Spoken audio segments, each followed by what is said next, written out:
إن الحمد لله نحمده ونستعينه ونستغفره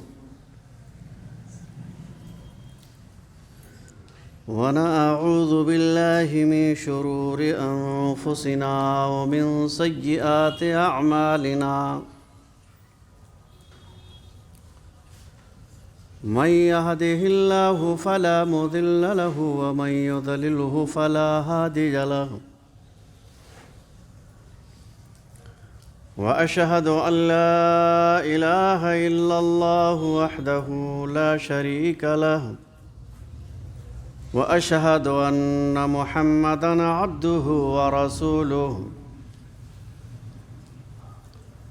أرسله بالحق بشيرًا ونذيرًا وداعيًا إلى الله بإذنه وسراجًا منيرًا أعوذ بالله السميع العليم من الشيطان الرجيم من حمزه ونفخه ونفسه بسم الله الرحمن الرحيم يا أيها الذين آمنوا اتقوا الله حق تقاته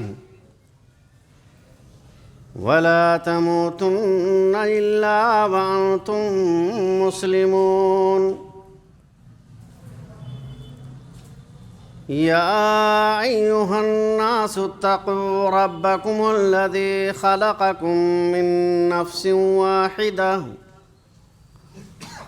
وخلق منها زوجها وبث منهما رجالا كثيرا ونساء واتقوا الله الذي تساءلون به والأرحام إن الله كان عليكم رقيبا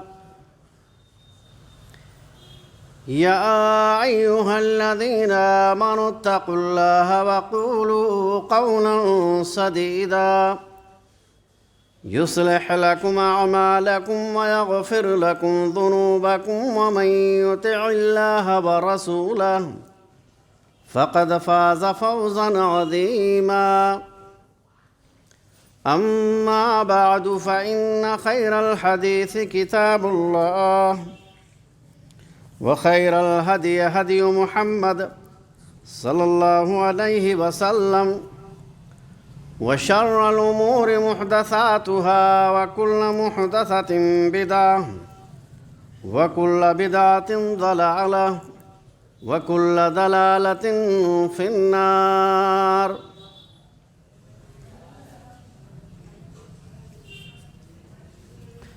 بسم الله الرحمن الرحيم قل أعوذ برب الفلق من شر ما خلق ومن شر غاسق إذا وقب ومن شر النفاثات في العقد ومن شر حاسد إذا حسد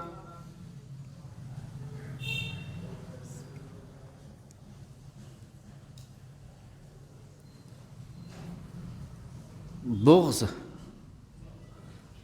اور حسد سے دل خالی رکھیے بغض اور حسد سے دل خالی رکھیے اپنے کردار کو مثالی رکھیے جو داد کے قابل ہو اسے دیجیے داد جو داد کے قابل ہو اسے دیجیے داد دشمن ہی صحیح ظرف عالی رکھیے محترم حاضرین موضوع سمجھ گئے ہوں گے حسد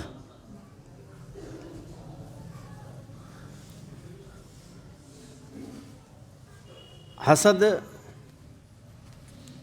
کیا ہے سب سے پہلے ہم اس کو سمجھیں گے حسد کی تعریف یہ ہے کہ اگر انسان کسی کے پاس کوئی نعمت، کوئی فضیلت یا کوئی مال، کوئی دولت، کوئی کمال دیکھتا ہے تو دوسرے شخص پر اس نعمت کے چھن جانے یا زائل ہونے کی تمنا اور خواہش رکھتا ہے، اسے حسد کہتے ہیں۔ کسی بھی آدمی کے پاس ہم نے کوئی نعمت دیکھی، کوئی مالدار ہے، کوئی ذہین ہے، کوئی طاقتور ہے، یہ اونچ نیچ اللہ تبارک و تعالی نے بنائے ہیں۔ اس دنیا میں جتنے انسان ہیں سب کا معیار الگ ہے، سب کا دل و دماغ الگ ہے، سب کے سوچنے سمجھنے کا انداز الگ ہے، رہنے سہنے کا ڈھنگ الگ ہے۔ غرض کہ جتنے لوگ اتنی خوبیاں اللہ تبارک و تعالی نے سب کے اندر رکھ دی ہیں۔ اب ہمیں کسی کی کوئی خوبی دیکھ کر کے یہ ہمارے دل میں احساس پیدا ہو کہ اس کے اندر سے یہ خوبی ختم ہو جائے، چھن جائے، زائل ہو جائے تو اچھا ہے، اسی کو حسد کہتے ہیں۔ بہت زیادہ ہم اس میں تعریف نہیں کریں گے، نہ لوگوں کے قول بیان کریں گے۔ کچھ لوگ کہتے ہیں کہ حسد کی 2 قسمیں ہیں،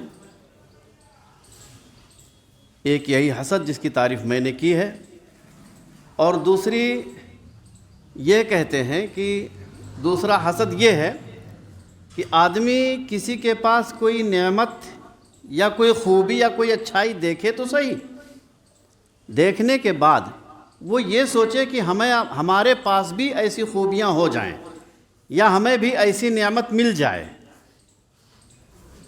تو وہ جائز اور درست ہے۔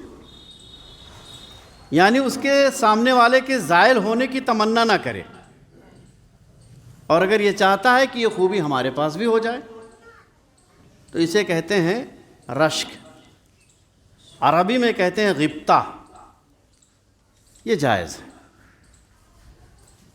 اچھا، اب اس میں جو ہے حسد یہ دل کی روحانی بیماریوں میں سے ایک بیماری ہے، روحانی بیماری ہے۔ ایک جسمانی بیماری ہوتی ہے، ایک روحانی ہوتی ہے، تو حسد یہ روحانی بیماریوں میں سے ایک بیماری ہے۔ حسد کرنے والا انسان جو ہوتا ہے وہ ہمیشہ بے چین رہتا ہے، پریشان رہتا ہے،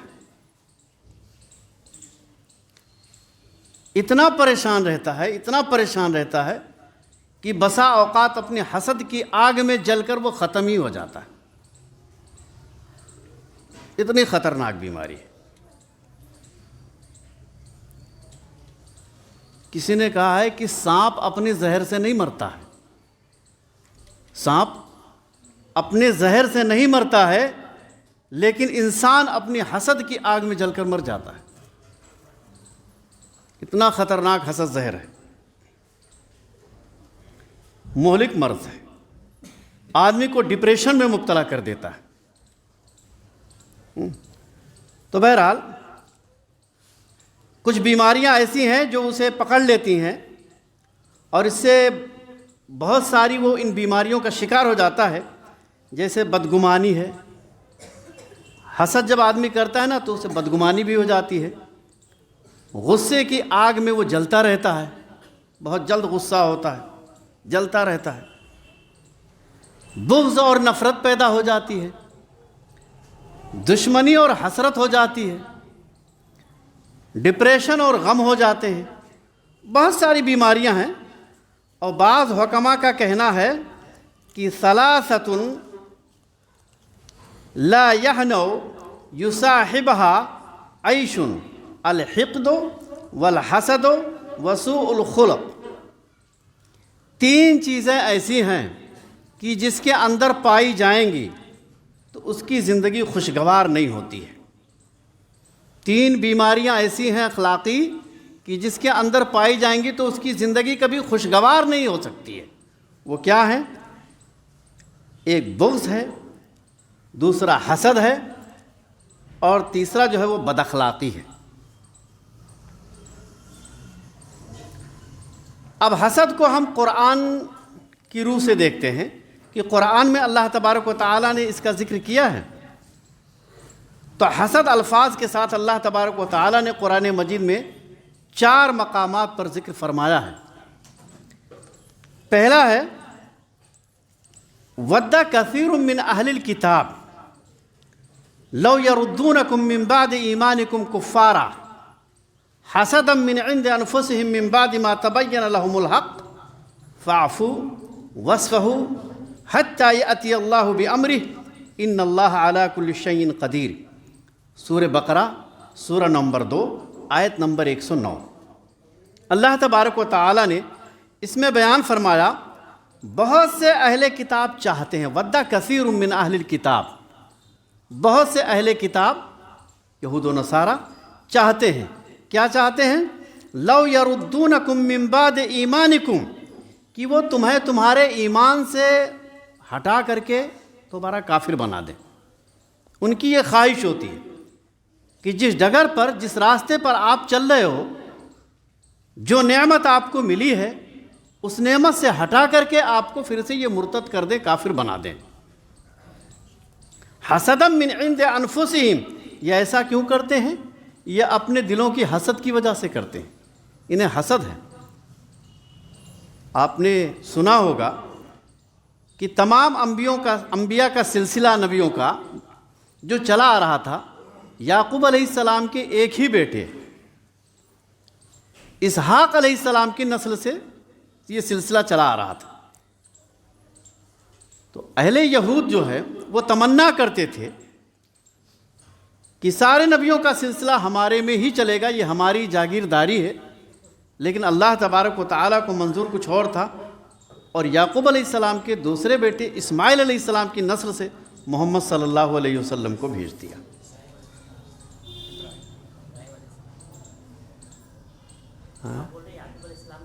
اچھا ٹھیک ہے۔ ابراہیم علیہ السلام کے بیٹے اسماعیل علیہ السلام سے بھیج دیا، ٹھیک ہے۔ تو یہ اسحاق علیہ السلام کے دور سے یہ سلسلہ چلا آ رہا تھا، بعد میں اسماعیل علیہ السلام سے محمد صلی اللہ علیہ وسلم کو بھیج دیا۔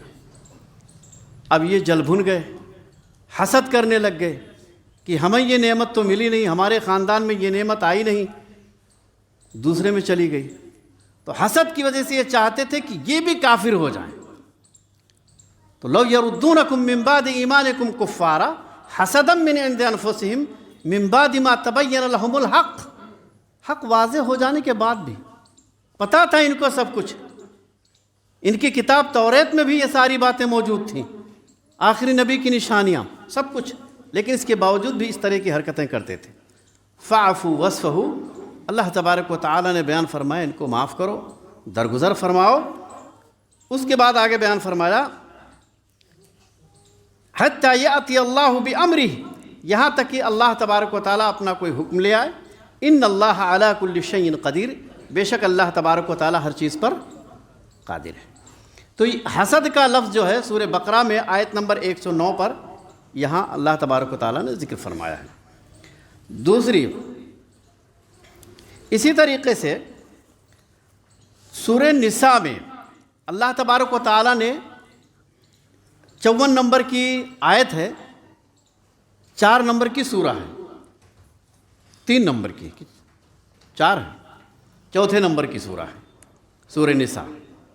اللہ تبارک و تعالیٰ نے بیان فرمایا ام یحسدون الناس علی ما آتاہم اللہ من فضلہ، یہ لوگ حسد کرتے ہیں لوگوں سے اس لیے کہ اللہ تبارک و تعالیٰ نے ان کو اپنا فضل عطا فرمایا ہے۔ بھئی یہ انسان کے اندر جتنی خوبیاں ہیں، جتنی نعمتیں ہیں، جتنے کمالات ہیں، یہ سب اللہ تبارک و تعالیٰ نے انسان کو دیے ہیں۔ حاسد آدمی گویا اللہ رب العالمین کی تقسیم پر اعتراض کرتا ہے، حاسد آدمی گویا اللہ رب العالمین کے بٹوارے پر اس کو اعتراض ہے، وہ اپنی تقدیر پر راضی اور خوش نہیں رہتا ہے۔ حسد اتنی خطرناک بیماری، تو یہ سورہ نساء کے اندر ایک حسد کا لفظ آیا ہوا ہے۔ اسی طریقے سے سورہ فتح میں بھی آیت نمبر 15 میں اللہ تبارک و تعالیٰ نے حسد کو ذکر فرمایا ہے۔ آیت لمبی ہے اس لیے میں یہاں پیش نہیں کروں گا۔ چوتھے وَمِن شَرِّ حَاسِدٍ اِذَا حَسَدَ، فلق میں بھی اللہ تبارک و تعالیٰ نے حسد کا ذکر فرمایا ہے، جہاں کہا قُلْ أَعُوذُ بِرَبِّ الْفَلَقِ۔ اے نبی صلی اللہ علیہ وسلم آپ اعلان کر دیجئے، آپ کہہ دیجئے یا آپ کہیے کہ اعوذ برب الفلق، میں پناہ چاہتا ہوں صبح کے رب کی، میں اپنے آپ کو پناہ میں دیتا ہوں صبح کے رب کی، یعنی اللہ کے پناہ میں آنا چاہتا ہوں، اللہ کی پناہ چاہتا ہوں۔ من شر ما خلق، کس چیز سے؟ ان تمام برائیوں سے، ان تمام شر سے جو اس نے پیدا فرمائے ہیں، اب وہ کوئی بھی شر ہو۔ قل اعوذ برب الفلق من شر ما خلق ومن شر غاسق اذا وقب، اور ان برائیوں سے کہ جب رات چلی جائے، جب رات آ جائے اور وہ ڈھانپ لے، جب رات ہو جائے اور وہ ڈھانپ لے، یعنی روشنی ختم ہو جائے، دن ختم ہو جائے۔ عام طور پر رات کی تاریکی ہی میں بہت سارے شر ایسے ہوتے ہیں یا اشرار ایسے ہوتے ہیں جو اپنے کام کو انجام دیتے ہیں۔ کیڑے مکوڑے بھی رات ہی کو نکلتے ہیں، دشمن بھی رات ہی کو عام طور پر نکلتے ہیں اور حملہ کرتے ہیں۔ تو وَمِن شَرِّ غَاسِقٍ اِذَا وَقَبَ وَمِن شَرِّ النَّفَّاثَاتِ فِي الْعُقَدِ، اور میں پناہ چاہتا ہوں اللہ رب العالمین کی، کس سے؟ گرہ میں پھونکنے والیوں کی شر سے، یعنی جو جادو کرتے ہیں ان کی جادو سے۔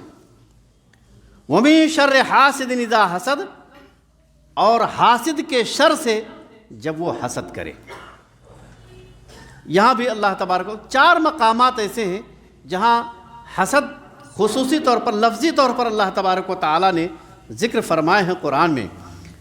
قرآن میں اشارے میں بھی حسد کو کئی جگہوں پر ذکر کیا ہے، ایک آدھ جگہ میں بتاتا ہوں۔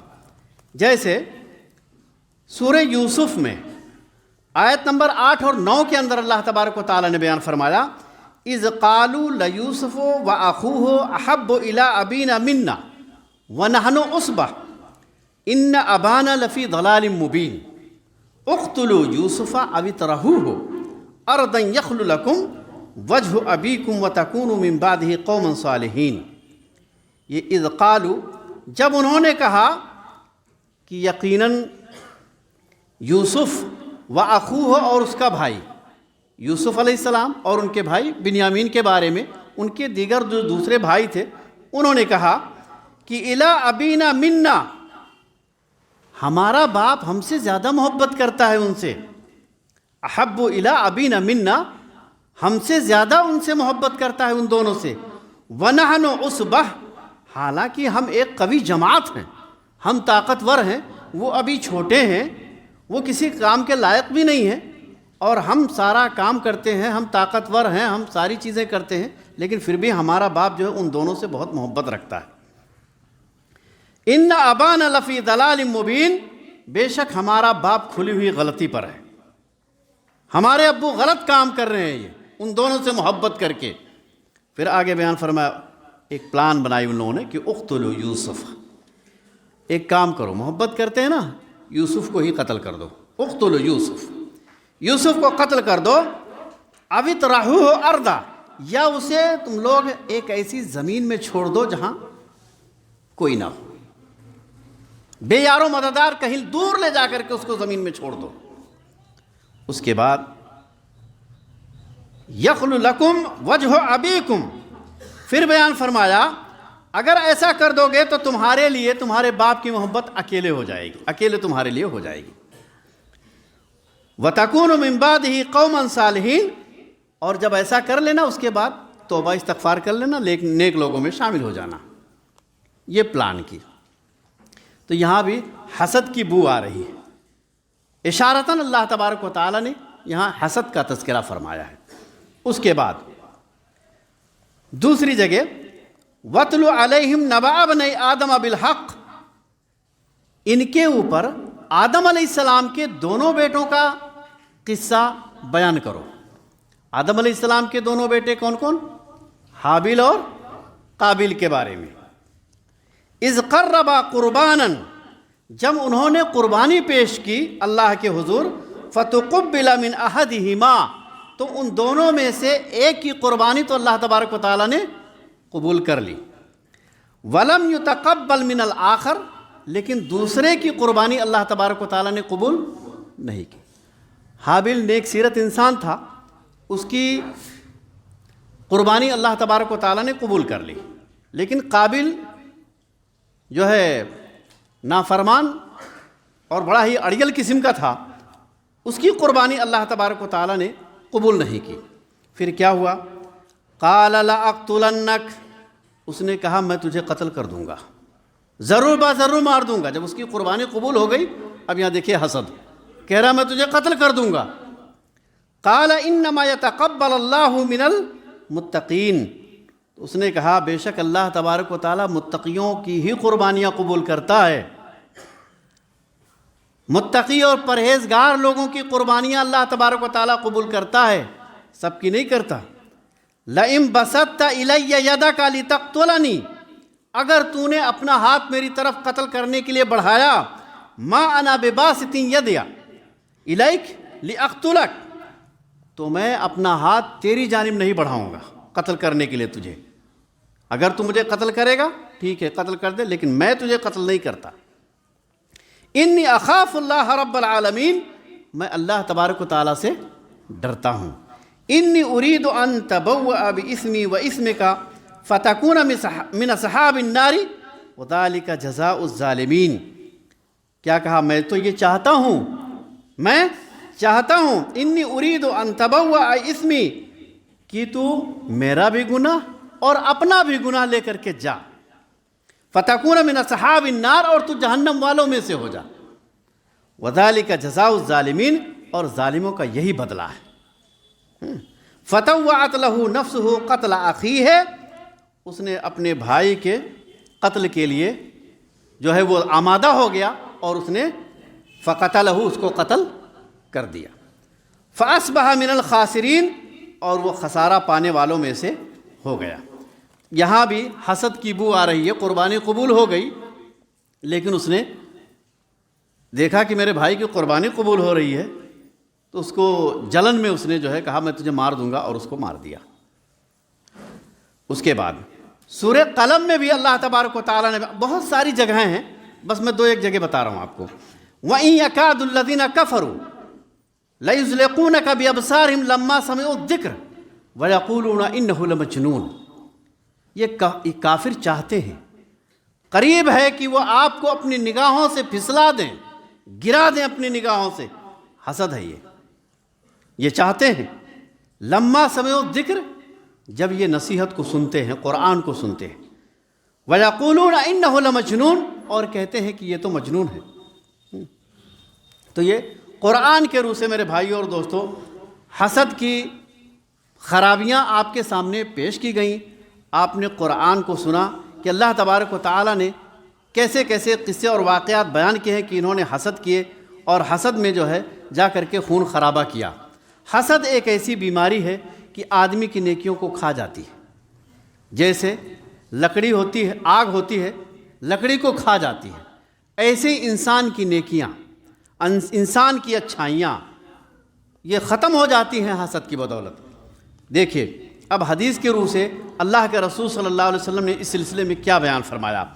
عن ابی ہریرہ قال، ابو ہریرہ رضی اللہ عنہ کی ایک حدیث ہے، کہتے ہیں کہ قال رسول اللہ صلی اللہ علیہ وسلم، اللہ کے رسول صلی اللہ علیہ وسلم نے بیان فرمایا کہ لا تحاسدوا، حسد نہ کرو، تم لوگ آپس میں حسد نہ کرو، ولا تباغضوا، اور بغض نہ رکھو، نہ ہی حسد کرو اور نہ ہی بغض رکھو، ولا تجسسوا، اور نہ چوری چھپے کسی کی گفتگو سنو، تجسس کرو، کون کیا کر رہا ہے، کیوں کر رہا ہے، آپ خواہ مخواہ اس کے پیچھے پڑے رہیں، یہ طریقہ صحیح نہیں ہے۔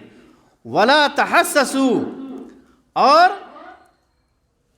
نہ جاسوسی کرو اور نہ ہی چوری چھپے کسی کی گفتگو سنو۔ یہ ہے۔ ولا تناجشوا، اور محض خریداری کے لیے، محض خریداری کے لیے، یعنی ایک آدمی آپ کو خریداری نہیں کرنی ہے، ایک آدمی خریدار ہے کسی چیز کا، اور آپ اس کے اوپر جا کر کے بولی لگا دیں اور قیمت بڑھا دیں جا کر کے اس کا، یہ حرکت بھی کرنے سے نبی صلی اللہ علیہ وسلم نے منع فرمایا۔ بہت سارے لوگ ہوتے ہیں انہیں چیز چاہیے نہیں ہوتی ہے، وہ خریدیں گے نہیں، لیکن دلال ہوتے ہیں اور جا کر کے اس کی قیمت کو بڑھا دیتے ہیں۔ ایک آدمی خریدار ہے، وہ 100 روپے کہہ رہا ہے، پیچھے سے آیا وہ کہتا ہے 120 روپے میں لے لوں گا۔ لینا نہیں چاہیے، وہ لینا نہیں چاہتا ہے، اس کے دل میں خریداری کرنے کی نہیں ہے، لیکن اس کو قیمت بڑھانا ہے۔ اس چیز کو کرنے سے منع فرمایا ہے نبی صلی اللہ علیہ وسلم نے، اور کہا ولا تناجشوا، ایسی حرکت مت کرو۔ وکونوا عباد اللہ اخوانا، اور تم سارے کے سارے اللہ کے بندے اور بھائی بن کر کے رہو، اللہ کے بندوں بھائی بن کر کے آپس میں رہو۔ نبی صلی اللہ علیہ وسلم نے حدیث بیان فرمائی، مسلم شریف کی روایت ہے، کتاب البر کی 2563 نمبر کی حدیث ہے۔ اس کے بعد رسول اللہ صلی اللہ علیہ وسلم نے بہت ہی خطرناک بیماری اسے قرار دیا ہے حسد کو، جس کی وجہ سے حاسد اپنے دین سے بھی ہاتھ دھو بیٹھتا ہے، اپنے دین سے بھی آدمی ہاتھ دھو بیٹھتا ہے۔ یہی خرابی نہیں ہے کہ آدمی کی خود کی جسم کا نقصان ہو رہا ہے، اس کی سوچ و فکر کا نقصان ہو رہا ہے، وہ ڈپریشن کا مریض ہو رہا ہے، اسے راتوں کو نیند نہیں آتی ہے، یا چلتے پھرتے جو ہے وہ راستہ بدل دیتا ہے، یہاں سے کہیں اور نکل جاتا ہے، اسے پتہ ہی نہیں چلتا ہم کہاں گئے۔ حسد میں، سوچ و فکر میں کچھ پتہ نہیں چلتا، اس کا دماغ خراب رہتا ہے ہر وقت۔ یہی نہیں، دین سے بھی ہاتھ دھو بیٹھتا ہے۔ حدیث عن الزبیر بن العوام، زبیر بن عوام رضی اللہ عنہ راوی حدیث ہے، کہتے ہیں کہ ان النبی صلی اللہ علیہ وسلم قال، نبی صلی اللہ علیہ وسلم نے بیان فرمایا، دب الیکم داء الامم قبلکم، تمہارے اندر بھی پرانے امتوں کی بیماریاں آ گئی ہیں یا آ جائیں گی۔ کیا ہے؟ الحسد والبغضاء، حسد اور بغض اور نفرت اور حسد، یہ ساری بیماریاں تمہارے اندر بھی آ جائیں گی۔ اور ہی الحالقہ، آپ نے بیان فرمایا یہ ایسی چیز ہے کہ جو موڑ دینے والی ہے، جیسے آدمی سر موڑتا ہے نا، بال کو گرا دیتا ہے، ٹکلا ہو جاتا ہے، ایسے ہی اللہ کے رسول صلی اللہ علیہ وسلم بیان فرمایا ہی الحالقہ، یہ موڑ دینے والی ہے۔ پھر آپ نے بیان فرمایا لا اقول تحلق الشعر، یہ میں نہیں کہتا کہ یہ بال کو موڑ دے گی، نہیں، کیا کہ ولکن تحلق الدین، یہ تمہارے دین کو موڑ دے گی، صاف کر دے گی، کچھ بھی نہیں بچے گا۔ جیسے آدمی ٹکلا ہو جاتا ہے، اس کے سر پہ بال نہیں بچتے، ایسے ہی تمہارے دین ختم ہو جائے گی، تم سے کچھ نہیں بچے گا۔ پھر اس کے بعد آپ نے بیان فرمایا والذی نفس بیدی، اب آپ اس کا آگے علاج بتا رہے ہیں کہ دیکھیے، یہی بات بتا کے چھوڑ نہیں دیا، کہا کیا کرو، قسم ہے اس ذات کی جس کے قبضے قدرت میں میری جان ہے، لا تدخل الجنہ حتی تؤمنوا، جب موڑ جائے گا دین تم سے ختم ہو جائے گا، تو پھر جب کچھ نہیں بچے گا، اور جنت میں داخلے کے لیے شرط یہ ہے کہ حتی تؤمنوا، کہ تم ایمان لے آؤ، تو جب ایمان نہیں رہے گا تو کیسے داخل ہوگے؟ قسم ہے وہ ذات کی جس کے قبضے قدرت میں میری جان ہے، تم لوگ مومن نہیں ہو سکتے ہو، جنت میں داخل نہیں ہو سکتے جب تک کہ تم مومن نہ ہو جاؤ۔ آگے بیان فرمایا وَلَا تُؤْمِنُوا حَتَّى تَحَابُّوا، اور مومن ہو نہیں سکتے جب تک کہ تم آپس میں ایک دوسرے سے محبت نہ کرو۔ یہ کہنا بڑا آسان ہے، سننا بڑا آسان ہے، اور جن لوگوں نے کیا ان کے لیے بھی آسان تھا، لیکن عملی زندگی میں ابھی لانا بڑا مشکل ہے، اور اگر مشکل ہے تو جنت مشکل ہو جائے گی، یہ حقیقت ہے، یہ کوئی میں اپنی بات نہیں بتا رہا ہوں، اسی لیے یہ لکھ کر کے دلیل کے ساتھ آپ کے سامنے نبی کی حدیث پیش کر رہا ہوں۔ آپ نے بیان فرمایا جنت میں لا تدخل الجنہ حتی تؤمنوا، جنت میں داخل نہیں ہوگے جب تک کہ تم ایمان نہ لاؤ، اور آگے بیان فرمایا ولا تؤمنوا حتی تحابوا، تم ایمان والے نہیں بن سکتے ہو جب تک کہ تم آپس میں ایک دوسرے سے محبت نہ کرو۔ او افلا انبئکم بما یثبت ذلک لکم، کیا میں اس چیز کو نہ بتا دوں کہ جو چیز تمہارے اندر اس چیز کو ثابت کر دے، یعنی کہ تم آپس میں محبت کرنے لگ جاؤ؟ طریقہ بتا دوں؟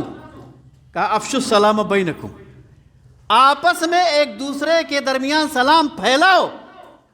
کرنا تو ایک الگ چیز ہے، پھیلاؤ اسے، اتنا سلام کرو کہ آپس میں لوگوں میں پھیل جائے یہ چیز، پوری دنیا انسانیت کے اندر سلام عام ہو جائے، رائج ہو جائے، لوگ آپس میں سلام کرنے لگ جائیں۔ سلام کرو گے محبت بڑھے گی۔ اب گھروں میں اگر کسی کے نفرت ہے، کوئی عداوت ہے، کوئی دشمنی ہے، میاں بیوی میں ناچاقی ہے، تو گھر میں جب داخل ہوا کرو تو سلام کیا کرو۔ کوئی بھی آدمی ہو، عورت ہو مرد ہو، کوئی رہے گھر میں نہ رہے، داخل ہو سلام کریے اور سلام کو عام کریے۔ محبت بڑھے گی، محبت بڑھے گی، ایمان والے بن جاؤ گے، ایمان والے بنو گے جنت کے اندر داخل ہو جاؤ گے۔ ترمذی کی روایت ہے، 2510 نمبر کی حدیث ہے، حدیث حسن ہے۔ تو میرے بھائیوں اور دوستوں، اس طریقے سے نبی صلی اللہ علیہ وسلم کے بہت سارے احکامات اور فرامین ہیں۔ وقت بھی ہو گیا، لیکن میں کچھ چیزیں بتاؤں گا، اس لیے کہ مجھے بتانے کا موقع ابھی نہیں ملے گا، اس لیے میں دو ایک باتیں بتا دیتا ہوں۔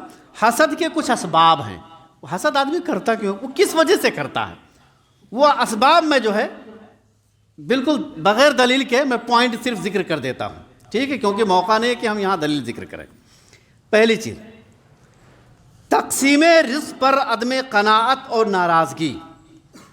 اللہ تبارک و تعالیٰ نے کسی کو مالدار بنایا ہے، کسی کو غریب بنایا ہے، جس کو جتنا ملا ہے وہ اس تقسیم پر راضی رہے اور اسی طریقے سے قناعت پسند بنے۔ یعنی ہمارے پاس یہ کپڑا ہے، ہم اسی پر خوش رہیں بھیا، آپ کے پاس کیا ہے اس سے ہمیں مطلب نہیں ہے۔ اگر آپ کے اس کپڑے کو ہم ڈھونڈنے کی کوشش کریں گے تو پھر حسد کے جذبات پیدا ہوں گے اور پھر ہم یہ چاہیں گے کہ آپ کا وہ کپڑا برباد ہو جائے۔ اچھا، دوسری چیز، تکبر اور خود پسندی، یہ سبب ہے حسد کا۔ آدمی جب متکبر ہو جاتا ہے نا، تکبر اس کے دل و دماغ میں گھس جاتا ہے، تو پھر آدمی ایسا کرتا ہے۔ خود پسندی، اس کو اپنا ہی کام جب آدمی کو اچھا لگتا ہے کہ میں جو کر رہا ہوں وہی صحیح کر رہا ہوں، باقی سارے لوگ جو کر رہے ہیں وہ غلط کر رہے ہیں، تب پھر آدمی حاسد بن جاتا ہے۔ یہ پتہ ہونا چاہیے کہ رائی کے دانے کے برابر بھی اگر کسی کے دل میں تکبر پیدا ہوا تو جنت کے اندر داخل نہیں ہوگا۔ اس کے بعد ایک تیسری چیز ہے، حاسد کا محسود سے بغض۔ حسد کرنے والا جس سے حسد کر رہا ہے، سبب یہ بھی ہے کہ اس سے بغض اور نفرت رکھتا ہے۔ کسی سے نفرت ہے تو نفرت وہ حسد میں بدل جاتی ہے۔ اسی طریقے سے محسود کا بعض چیزوں میں تفوق اور حاسد کا ان چیزوں کے حصول سے عاجز آنا۔ مثال کے طور پر ایک آدمی ہے، اس کو کوئی برتری مل گئی، وہ مالدار بن گیا، تھا نہیں مالدار ہو گیا، یا اور کوئی نعمت اس کو مل گئی۔ اب حسد کرنے والا ان چیزوں کے حصول سے وہ عاجز ہے، اسے نہیں ملی، یہ بھی سبب ہے اس کا۔ پانچویں چیز، جاہ اور منصب کا لالچ۔ جب آدمی کے دل و دماغ میں عہدے، منصب، جاہ کی لالچ پیدا ہو جائے تو آدمی حاسد ہو جاتا ہے۔ پھر یا پھر ملی ہوئی ہو جاہ و منصب اور عہدہ اور مناصب، اس سے اتنی محبت کرنے لگ جائے کہ اسی کو پکڑ کے بیٹھ جائے، کسی کو دینے کے لیے تیار نہ ہو، تو پھر آدمی حاسد بن جاتا ہے۔ اسی طریقے سے ہاں دیکھ لیجئے اس کی دلیل، مدینہ منورہ میں عبداللہ بن ابی بن سلول جو رئیس المنافقین تھا، اس کے اوپر تاج بننے والا تھا، نبی صلی اللہ علیہ وسلم ہجرت کر کے مدینہ پہنچ گئے، اس کی محبت میں کمی آ گئی، لوگ نبی صلی اللہ علیہ وسلم کی طرف متوجہ ہو گئے، وہ حاسد بن گیا، رئیس المنافقین ہو گیا۔ مکہ کے اندر سرداران قریش کا نبی صلی اللہ علیہ وسلم سے حسد کرنا، اب میں پوری تفصیل میں نہیں جانا چاہتا۔ اسی طریقے سے چھٹی چیز، مال و دولت کے حصول کے لیے ایک دوسرے سے آگے بڑھنے کی کوشش، یہ بھی سبب ہے حسد کا۔ مال و دولت حاصل کرنے کے لیے ایک دوسرے سے آگے بڑھنے کی کوشش، یہ آدمی حسد پیدا کر دیتا ہے۔ کیوں کہ وَإِنَّهُ لِحُبِّ الْخَيْرِ لَشَدِيدٌ، کیونکہ مال کی محبت سب کے دلوں میں سخت ہے، بہت زیادہ ہے۔ چلیے اسی طریقے سے اب ایک چیز اور بتا دیتے ہیں کہ حاسد کے شر سے بچنے کے وسائل اور اسباب کیا ہیں. اب بچا کیسے جائے بھائی؟ کہ حسد نہ کریں یا حسد سے چھٹکارا مل جائے، اس کے لیے کیا کریں؟ تو پہلی چیز، حاسد کے شر سے اللہ کی پناہ طلب کرنا. بھائی قل اعوذ برب الفلق من شر ما خلق ومن شر غاسق اذا وقب ومن شر النفاثات فی العقد ومن شر حاسد اذا حسد. اللہ کی پناہ طلب کریں، حاسد کے شر سے انشاءاللہ بچ جائیں گے. دوسری چیز ہے تقوی. وَمَن يَتَّقِ اللَّهَ يَجْعَلْ لَهُ مَخْرَجًا. جو بھی آدمی اللہ کا تقوی اختیار کرے گا، اللہ تبارک و تعالیٰ اسے مصیبت اور پریشانیوں سے نکلنے کے لیے راستہ سجائی دے دے گا. تیسری چیز اللہ پر توکل اور بھروسہ کرنا. وَمَن يَتَوَكَّلْ عَلَى اللَّهِ فَهُوَ حَسْبُهُ. جو بھی آدمی اللہ پر بھروسہ کرتا ہے تو اللہ اس کے لیے کافی ہو جاتا ہے، تو پھر حاسد کا حسد اس کے اوپر نہیں چلے. یہ سب اسباب ہیں حاسد کے شر سے بچنے کے لیے. چوتھی چیز ہے صبر کرنا. صبر کریں. پانچویں چیز، انسان حاسد کے بارے میں سوچنا ترک کر دے. حسد ہم سے کوئی کر رہا ہے، پتہ چل گیا ہے، اس کے بارے میں ہی سوچنا چھوڑ دیجئے. ہم سوچیں گے اپنی انرجی خواہ اس کے پیچھے صرف کریں گے، تو اس کے بارے میں سوچنا ہی چھوڑ دیجئے. چھٹی چیز صدقہ اور خیرات کرنا. ساتویں چیز حاسد پر احسان کرنا اور اس سے حسن سلوک کرنا. ہمیں پتہ ہے کہ فلاں آدمی ہم سے حسد رکھتا ہے، لیکن ہم اس سے حسن سلوک کریں، اچھا برتاؤ کریں، یہ نہ ہو کہ اس کے ساتھ برا برتاؤ کریں. آٹھویں چیز نعمتوں کو حاسدوں سے چھپانا. ایک بہت اہم چیز ہے بھائی. نعمت کو، کسی کے پاس کوئی نعمت اللہ تعالیٰ نے دی ہے، حاسد سے چھپا کے رکھیے. اب کیا پتہ کون حاسد ہے، لوگوں سے چھپا کے رکھیے، ہے نا. یعقوب علیہ السلام نے اپنے بیٹے یوسف علیہ السلام کا خواب سنا تو انہیں کیا فرمایا تھا؟ یا بنیا لا تقصص رؤیاک علی اخوتک فیکیدوا لک کیدا. اے میرے بیٹے، یہ جو خواب تم نے بیان کیا ہے نا، یہ بڑا اہم خواب ہے، اس کی تعبیر بڑی اچھی ہے، اپنے بھائیوں سے نہیں بتانا. اس لیے اگر بتا دو گے تو پھر وہ تمہارے ساتھ چال کریں گے بھیا، حسد کریں گے. تو نعمتوں کو چھپانا. آدمی کو اللہ تبارک و تعالیٰ نے کسی کو کچھ بھی دیا ہے، ہم چھپا لیں لوگوں سے، نہ اسے ظاہر کریں. آج ہمارے گھر ایسے ہی برباد ہوتے ہیں. ایک آدمی بلڈنگ دکھاتا ہے، اتنا بناتا ہے، اندر تو پتہ نہیں کیسا، باہر بڑی اچھی بناتا ہے، لوگوں کی نگاہیں پڑتی ہیں، بڑی بہترین بلڈنگ بنائی یار، برباد ہونا شروع ہو جاتا ہے وہ. سمجھ گئے؟ ایسی بہت ساری چیزیں ہیں. اب چونکہ وقت ہو گیا ہے تو اس کے بعد ایک حدیث ہے، حدیث پیش کر کے بات ختم کر دیتے ہیں. اللہ کے رسول صلی اللہ علیہ وسلم بیان فرمایا، استعینوا علی انجاح الحوائج بالکتمان فإن کل ذی نعمت محسود. تم اپنی ضروریات کو پورا کرنے کے لیے انہیں چھپا کر پورا کرو اور طلب کیا کرو. سمجھ گئے؟ اس سے محسود کے اسے بچ جاؤ گے. اور ایک نویں چیز ہے دم کرنا. دم کرنا، علاج کرنا، جھاڑ پھونک کرنا. جیسے عن ابی سعید ان جبریل اتی النبی صلی اللہ علیہ وسلم. ابو سعید خدری رضی اللہ عنہ راوی حدیث ہیں، کہتے ہیں جبریل امین نبی صلی اللہ علیہ وسلم کے پاس آئے اور کہا فقال یا محمد، کہا کہ اے محمد صلی اللہ علیہ وسلم، اشتکیتا، آپ بیمار ہیں، آپ کو شکایت ہے، مریض ہیں؟ فقال نعم، آپ نے بیان فرمایا ہاں. قال، پھر جبریل امین نے کہا بسم اللہ ارقیک من کل شیء یؤذیک ومن شر کل نفس عین حاسد اللہ یشفیک بسم اللہ ارقیک. کہا میں اللہ کے نام سے آپ پر رقیہ کرتا ہوں، دم کرتا ہوں. من کل شیء یؤذیک، ہر اس چیز سے اللہ تبارک و تعالیٰ آپ کو محفوظ رکھے جو آپ کو تکلیف دیتی ہے یا تکلیف دے. ومن شر کل نفس، اور ہر نفس کے شر سے، چاہے وہ جنات ہو چاہے وہ انسان ہو، ہر نفس، سب اللہ کی مخلوق ہے، سب سے اللہ تبارک و تعالیٰ آپ کو بچا کے رکھے. او عین حاسد، اور حاسد کی نگاہ سے اللہ بچا کے رکھے. اللہ یشفیک بسم اللہ ارقیک، اللہ آپ کو شفا دے، اللہ کے نام کے ساتھ میں آپ پر دم کرتا ہوں، رقیہ کرتا ہوں. یہ مسلم شریف کی 2186 نمبر کی حدیث ہے، ترمذی کی 972 نمبر کی حدیث ہے، ابن ماجہ کی 3523 نمبر کی حدیث ہے. تو میرے بھائیوں اور دوستوں، حسد کے تعلق سے یہ کچھ باتیں تھیں جو میں نے آپ کے سامنے پیش کر دی ہیں مختصراً، جلدی. اللہ تبارک و تعالیٰ سے دعا ہے کہ بار الہ ہم سب کو حسد سے بچائے اور ہمیں دین پر چلنے والا بنائے، ہمیں آپس میں ایک دوسرے سے محبت کرنے والا اور ایک دوسرے کی مدد کرنے والا بنائے، آمین وما علینا الا البلاغ۔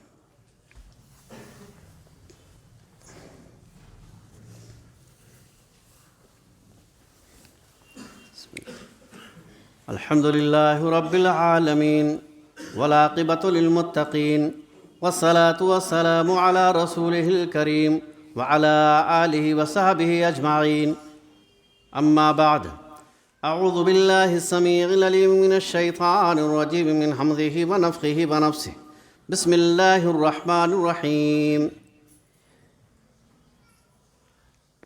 ان اللہ وملائکتہ یصلون علی النبی یا ایہا الذین آمنوا صلوا علیہ وسلموا تسلیما، اللہم صل علی محمد وعلی آل محمد کما صلیت علی ابراہیم وعلی آل ابراہیم انک حمید مجید، اللہم بارک علی محمد وعلی آل محمد کما بارکت علی ابراہیم وعلی آل ابراہیم انک حمید مجید۔ محترم حاضرین، ایک آپ سے گزارش ہے،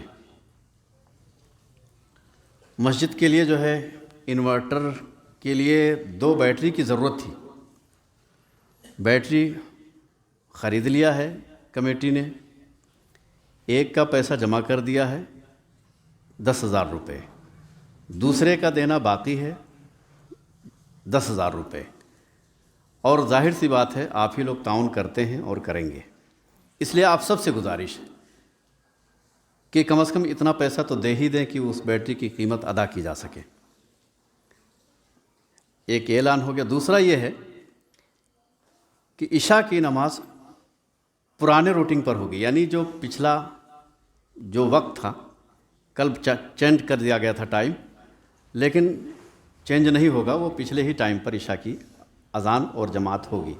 8:15 بجے اذان ہوتی ہے، 8:30 بجے جماعت، اس چیز کو آپ لوگ دھیان رکھیں۔ بسم اللہ الرحمن الرحیم، ربنا آتنا فی الدنیا حسنۃ وفی الآخرۃ حسنۃ وقنا عذاب النار، ربنا ظلمنا انفسنا وان لم تغفر لنا وترحمنا